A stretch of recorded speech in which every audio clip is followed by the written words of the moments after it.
बात पते की लाख टके की बात पते की। नमस्कार किसान भाइयों, मैं हूं आपका कृषि मित्र अनुपम तिवारी और हर रविवार की तरह आज भी 7 बजे आपका स्वागत है हमारे शो में जिसका नाम है बात पते की। इस शो का नाम बात पते की इसलिए है क्योंकि हम इसमें आपसे मतलब की बात करते हैं, आपके हित की बात करते हैं और मुद्दे की बात करते हैं, इसलिए शो का नाम है बात पते की। तो किसान भाइयों, पिछले कुछ समय से हम वही मुद्दे उठा रहे हैं इस शो में जो आप हमें या तो हमारे ऐप पे पूछते हो कि इस बार बात पते की में आप इस मुद्दे को उठाइए, या फिर हमारे यूट्यूब चैनल पे आप कमेंट्स के माध्यम से हमें बताते हो कि हमें इस बारे में जानकारी चाहिए। इस तरह काफी जो हमारे किसान भाई थे, इस बार उन्होंने हमसे ये पूछा कि अब पराली बहुत इकट्ठा हो गई है, उनके पास कोई ऑप्शन है नहीं पराली जलाने के अलावा, और ये एक प्रमुख समस्या भी है हमारे देश की। कितने किसान पराली जला देते हैं। दिल्ली एनसीआर के पास अगर मैं खास तौर पे बात करूं तो उससे पोल्यूशन बहुत बढ़ता है और पिछले 5-6 सालों से ये समस्या बहुत बढ़ गई है। सरकार भी इसके लिए काफी कुछ सहायता कर रही है किसानों की, लेकिन वो क्या है अभी किसानों को पूरी तरह से पता नहीं होता है। तो इसलिए आपकी मांग पे हम ये शो आज लेके आए जिसमें आज हम बात करेंगे कि एक तो पराली से होने वाले नुकसान क्या है, हम आपको बताएंगे, ज्यादातर लोगों को पता ही होगा। दूसरा, हम आपको बताएंगे कि पराली आपको कैसे फायदा पहुंचा सकती है या आप कैसे पराली से पैसे कमा सकते हो। तो ये शो चालू करने से पहले मैं आपसे अनुरोध करूंगा कि आप हमारा यूट्यूब चैनल जरूर सब्सक्राइब कर लीजिए और ये बेल आइकन जो दिख रहा है इसे जरूर दबा लीजिए। उससे क्या होगा कि इस तरह की वीडियो जब भी हम डालेंगे सबसे पहले आपको दिखाई देंगे। तो सबसे पहले मैं अपने पैनल पे आए हुए जो हमारे कृषि नेटवर्क के एक्सपर्ट्स हैं उनका स्वागत करता हूं। हमारे साथ हैं प्रियंका जी, आशीष जी, रोहन जी और गगन जी। और चलिए हम अब चालू करते हैं अपने आज का जो डिस्कशन है हमारा पराली के बारे में। तो प्रियंका जी, सबसे पहले आप ये बताइए कि पराली होती क्या है।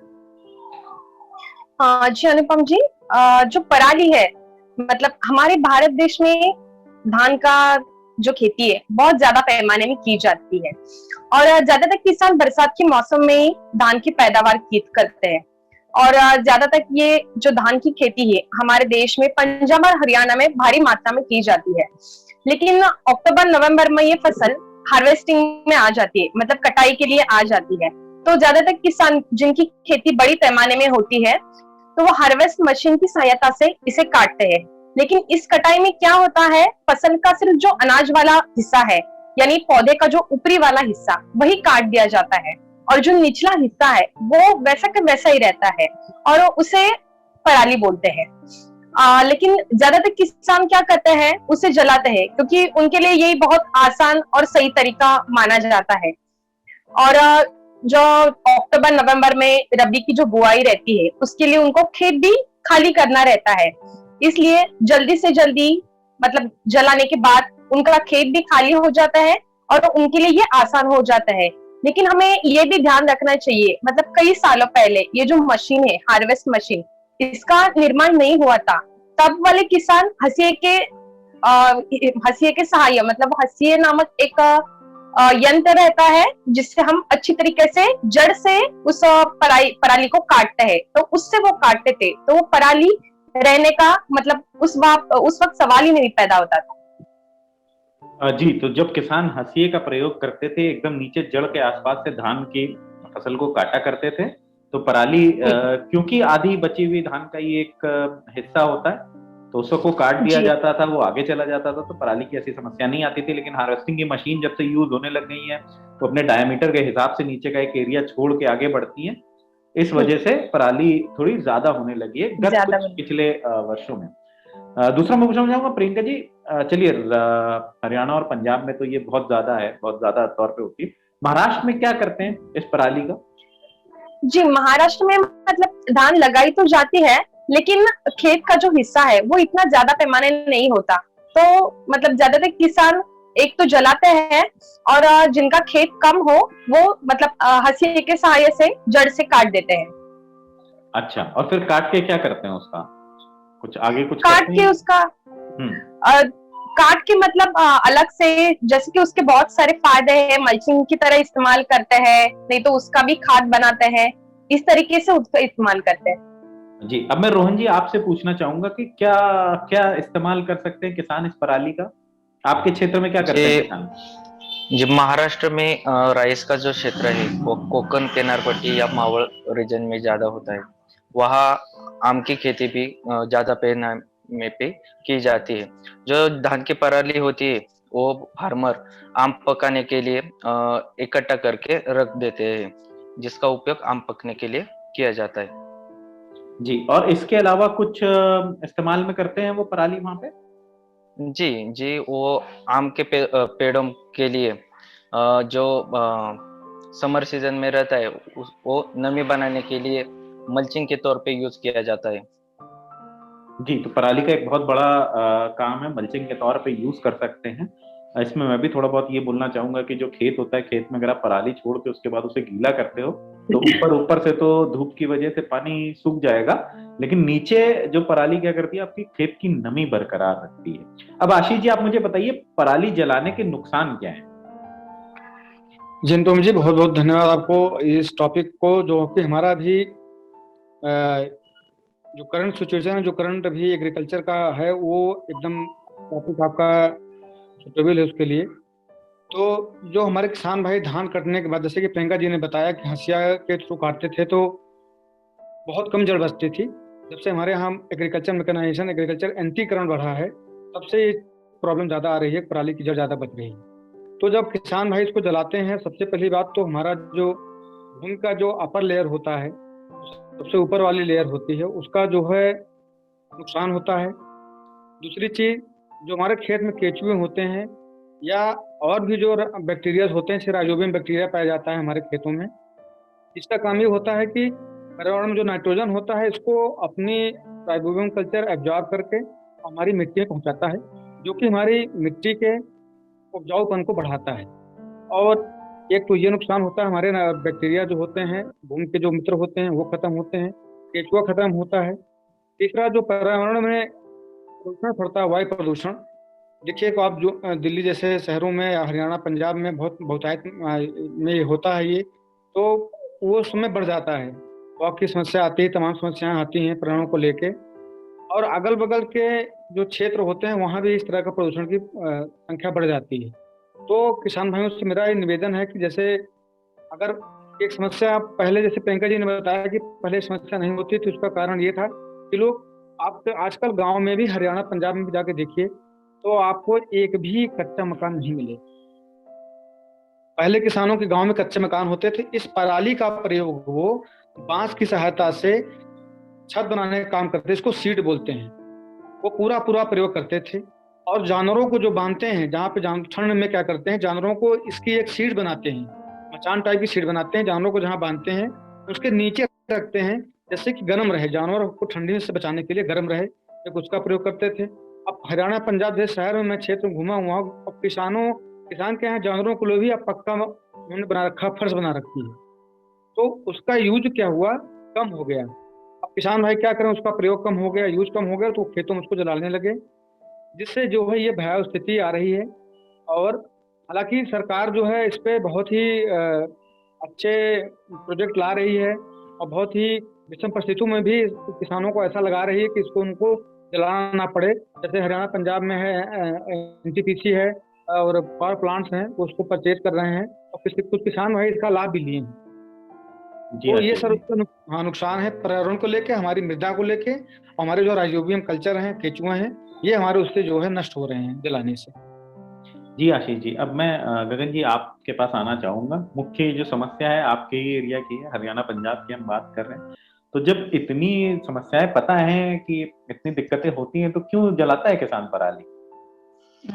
जी अनुपम जी, इसमें कोई दो राय नहीं है कि सरकार बहुत कोशिशें कर रही है इससे कम करने के लिए या खत्म करने के लिए कि किसान पराली को ना जलाएं, लेकिन जो मेन समस्याएं आती हैं किसान को, वो जैसे कि स्कीमें चल रही हैं सरकार के द्वारा, बेलर का स्कीम है एक, उस पर सब्सिडी मिलती है, वो गांठे बना देती है पराली को, लेकिन उसमें समस्या क्या आ रही है किसानों की कि उनका नंबर नहीं आ पाता, कि उसमें बहुत देर लग जाती है उसे, उस पूरे प्रोसेस में उसे बांध कर और उठा के लेके जाने में, फैक्ट्रीज में जो बना रहे हैं गांठे, तो उसमें वो जो उन्होंने आगे की फसल बोनी होती है, जो मेनली बोई जाती है वो गेहूं है, तो उसका सीजन लेट हो जाता है। एक तो ये मेन समस्या आती है, और दूसरा क्या है कि जहाँ पे अगर पराली रखी जाती है कहीं पे रख देते हैं, तो उस केस में क्या हो रहा है कि चूहों की समस्या खेतों में ज्यादा आ रही है, या फिर जिस खेत में बीमारी है धान को, अगर उसी खेत के अंदर ही मिक्स कर दिया जाए उस पराली को, तो क्या है कि अगले साल जब फार्मर या किसान वो धान बोएगा तो उसमें उन बीमारियों का जो प्रकोप है या हमला है कीटों का, वो ज्यादा होता है। और जैसे सुपर सीडर आ रहे हैं या जीरो टिलेज मशीनें आ रही हैं, उसमें क्या हो रहा है कि जो लंबी वैरायटीज वाले मेनली धान होते हैं जिनकी हाइट ज्यादा रहती है, उन्हें खेत के अंदर काटना बहुत मुश्किल हो जाता है उसके द्वारा, ट्रैक्टर के द्वारा। जो मेन समस्या आ रही है इन्हीं की वजह से फार्मर जो है वो उसे थोड़ा आसान लगता है कि जलाना, कि वो जला दे दूसरी तरफ जाने की बजाय। जी। तो आशीष जी, मतलब ये जलाने की ही जहां तक है मुझे समझ में आया कि सबसे जो आसान तरीका किसानों का इसको जलाना है। क्या फायदे क्या ले सकते हैं वो इस पराली से ताकि उन्हें जलाना ना पड़े? सर, इस पराली को अगर ना जलाए किसान भाई तो उसके फायदे, जैसे एनटीपीसी है, थर्मल प्लांट्स हैं, वो बहुत ही, जैसे हरियाणा पंजाब में ऑलरेडी काम ये चल रहा है उस पर, और सरकार लगातार इसको फोकस किए हुए है, कुछ कॉम्पिटिटिव हाल में कम करना है, तो वो उसको परचेज कर रहे हैं और उसका जो है उसका पैसा भी किसानों को दे रहे हैं। दूसरा एक है, जो किसान अगर मान लीजिए किसी योजना का लाभ नहीं ले पाता है या उसको क्षमता नहीं है कि अगर नहीं कर पा रहा है, तो इसका ये जैविक खाद बनाने का भी प्रयोग कर सकते हैं। जैसे कि ये प्रियंका जी ने बताया, आपने बताया सर कि मल्चिंग की एक प्रक्रिया जो होती है, मल्चिंग के लिए विशेष रूप से इसको प्रयोग किया जाता है। जैसे बीज शोधन करना है आपको, या मल्चिंग वेजिटेबल का जो नर्सरी, सब्जियों को जो नर्सरी डालते हैं उसमें मल्चिंग की बहुत ही अहम आवश्यकता पड़ती है हमें, तो उसके लिए हम उसको प्रयोग कर सकते हैं। तीसरा है, इसका एक वैल्यू एडिशन ये भी है, बहुत से शहरों में, गांव में अब तो उसका प्रचलन बहुत कम हो गया है। लोग तमाम इसका, जैसे भौंकी होता है, जैसे खिचड़ी में जो लोग बनाते थे पहले, उसको सिल के इसका भौंकी बनाते थे, ग्लास, कटोरी, इस तरह की चीजें बनाते थे, वो प्रचलन बहुत कम हो गया है। ये भी एक विशेष कारण है किसान भाई इसको जला रहे हैं। तो जो थर्मल प्लांट है उसको वहाँ पे हम सेल कर सकते हैं, पता करके योजना का लाभ ले सकते हैं उसका। दूसरा है, मल्चिंग में इसका प्रयोग कर सकते हैं। तीसरा है इसका जैविक खाद। जैविक खाद में क्या है कि अगर किसान के पास बहुत ज्यादा मात्रा में है तो हमारे लिए समस्या है ये, अगर थोड़ी सी कम मात्रा में है तो इसका हम कुछ नहीं करना, हमें 10 बाई 5 8 10 गुणे 5 गुणे 8 का एक गड्ढा बना के और हम इसको इसमें डंप कर सकते हैं। डंप करने के बाद हमारे घर के जो कचड़े होते हैं, घर का मतलब जो जैविक कचड़ा होता है, जैसे सब्जी काटते हैं, जो खाना बचता है, उसको उस कचड़े में डंप करें और उसमें आप एक पैकेट 20 रुपए का ट्राइकोडर्मा डाल दें और पानी का छिट्टा मार दें, फुहारा कर दें उसमें। वो देखिए 1 से 40 से 45 दिन में वो पूरा आपका डिकम्पोस्ट होकर, सड़ होकर आपकी जैविक खाद तैयार हो जाती है। उसको आप सब्जी में, अपनी फसलों में प्रयोग कर सकते हैं। हाँ, लेकिन मेरे ख्याल से पंजाब और हरियाणा की बात करें तो वहाँ काफी मात्रा में होता है ये। और दूसरा, जैविक खाद बताने के लिए उनकी जमीन भी तो इस्तेमाल में आ रही है, मतलब जिस जमीन पे वो अनाज लगा सकते थे या कुछ कर सकते थे जी, कि बहुत कम मात्रा में जमीन इस्तेमाल में आती है इसमें। हाँ सर, बहुत कम मात्रा में, अगर कम मात्रा में है तभी कर सकते हैं इसको, लेकिन अगर बड़े पैमाने पे है तो उसका सीधा है कि आप थर्मल प्लांट है, एनटीपीसी है, और हमारे यहाँ इलाहाबाद में भी कुछ बायर का थर्मल प्लांट है एक, वहाँ पे भी ले सकते हैं। जैसे कोई डेयरी, बहुत बड़ा डेयरी फार्म है अगर किसी का, तो वहाँ पे किसान भाई हमारे संपर्क करके वहाँ पे भी दे सकते हैं इसको। तो जानवर के खाने में भी इस्तेमाल हो सकता है इसका? जी, उसमें भी प्रयोग कर सकते हैं इसका। जी। अब गगन जी, आप मुझे बताओ, समस्या तो आपने बता दी आपके क्षेत्र की क्या है, अब वहाँ किसान जो है पराली से पैसे कैसे कमाए? क्योंकि जब तक पैसे कमाने का रास्ता नहीं आएगा तब तक सब जलाते रहेंगे इसको। हाँ जी अनुपम जी, इसमें अच्छे से आशीष जी ने बताया।